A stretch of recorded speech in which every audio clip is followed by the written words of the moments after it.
दोस्तों, आपने डायनासोर के विलुप्त होने के बारे में कई बार सुना होगा, जिससे धरती पर मौजूद कई प्रजातियां खत्म हो गईं और आज के इंसान का रास्ता बना। लेकिन आज मैं आपको फिर से वही पुरानी डायनासोर स्टोरी नहीं सुनाऊंगा। आज हम जानेंगे डायनासोर के अलावा और कितनी बार अर्थ पर मास एक्सटिंक्शन हो चुका है। वीडियो में आगे बढ़ने से पहले अभी हमारे चैनल जीनोवर्स को सब्सक्राइब करें और वीडियो को लाइक करें, ताकि हमें ऐसी ही और खतरनाक वीडियोस बनाने का मोटिवेशन मिले। अब ईयरफोन्स लगा लीजिए और कंफर्टेबल हो जाइए, क्योंकि अब आप एक्सपीरियंस करने वाले हैं 444 मिलियन साल पहले हुआ पहला mass extinction, Ordovician Silurian extinction.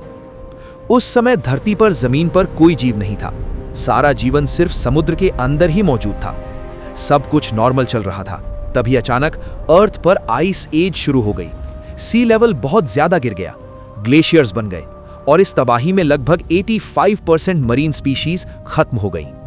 Trilobites और ब्रेकियोपॉड्स जैसे जीव इससे सबसे ज्यादा प्रभावित हुए। अब चलते हैं 372 मिलियन साल पहले, लेट डेवोनियन एक्सटिंक्शन की तरफ। इस समय समुद्र में डेंजरस प्रेडेटर्स जैसे armoured fish, Dunkleosteus, early sharks और कोरल रीफ्स मौजूद थे। लेकिन इस बार एक्सटिंक्शन एक बार में नहीं, बल्कि मल्टीपल फेजेस में हुआ। ओशंस में ऑक्सीजन कम होने लगी, वोल्केनिक इरप्शंस बढ़ने लगे और धीरे धीरे इकोसिस्टम कोलैप्स होने लगा। इसका रिजल्ट 75% स्पीशीज हमेशा के लिए खत्म। कोरल रीफ्स लगभग गायब हो गए और कई मछलियों का नामो निशान मिट गया। अब आते हैं अर्थ के सबसे बड़े डिजास्टर पर, पर्मियन ट्रायसिक एक्सटिंक्शन, जिसे द ग्रेट डाइंग भी कहा जाता है। 252 मिलियन साल पहले लाइफ समुद्र से निकलकर जमीन पर आ चुकी थी, लेकिन तभी साइबेरिया में मैसिव वोल्केनिक इरप्शंस शुरू हुए। इतनी ज्यादा टॉक्सिक गैसेस जैसे CO2 और मीथेन हवा में फैल गईं कि अर्थ का टेम्परेचर डेंजरसली बढ़ गया। ओशंस एसिडिक हो गए, ऑक्सीजन खत्म होने लगी और इस एक इवेंट में 90 से 96% तक लाइफ खत्म हो गई। सोचो, लगभग पूरी अर्थ लाइफलेस हो गई थी। अब चलते हैं 201 मिलियन साल पहले, ट्राइसिक जुरासिक एक्सटिंक्शन। उस समय सारे कॉन्टिनेंट्स एक ही सुपर कॉन्टिनेंट का हिस्सा थे, जिसका नाम था Pangaea. Around 200 million years ago, the supercontinent Pangaea began to break apart, driven by the seismic forces beneath the crust. लेकिन धीरे धीरे ये टूटने लगा, वोल्केनिक इरप्शंस बढ़ने लगे, क्लाइमेट चेंज हुआ और 80% स्पीशीज एक्सटिंक्ट हो गईं। कई रेप्टाइल्स खत्म हो गए, लेकिन यहीं से डायनासोर को मौका मिला अर्थ पर डोमिनेट करने का। और फिर आता है वो मोमेंट जिसके बारे में सब जानते हैं, 66 मिलियन साल पहले, क्रिटेशियस पैलियोजीन एक्सटिंक्शन।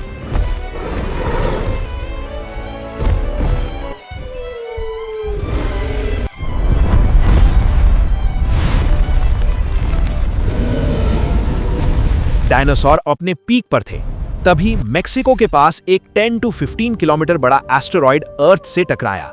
इंपैक्ट इतना पावरफुल था कि 75% लाइफ खत्म हो गई। नॉन एवियन डायनासोर हमेशा के लिए एक्सटिंक्ट हो गए। फायर स्टॉर्म्स, डस्ट क्लाउड्स और अंधेरा, सालों तक सनलाइट अर्थ तक नहीं पहुंची।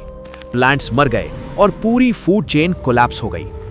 दोस्तों, इन सब इवेंट से हमें एक चीज जरूर सीखनी चाहिए, नेचर कभी भी बदल सकता है और आज के मॉडर्न वर्ल्ड में हम खुद नेचर के साथ खिलवाड़ कर रहे हैं। साइंटिस्ट्स कहते हैं कि हम ऑलरेडी 6th मास एक्सटिंक्शन की तरफ बढ़ रहे हैं। एक्सटिंक्शन रेट नॉर्मल से 100 से 1000 गुना ज्यादा हो चुका है। अब सवाल यह है, इंसान का अंत कैसे होगा? ग्लोबल वार्मिंग से, एस्टेरॉयड से, या फिर हम खुद अपनी वजह से? कमेंट में जरूर बताना, क्योंकि एक सच कभी नहीं बदलता, जो आया है उसका जाना भी तय है। हर मास एक्सटिंक्शन के बाद एक नया युग शुरू होता है, नई प्रजातियां जन्म लेती हैं और एक दिन शायद हमारी जगह भी कोई और ले लेगा।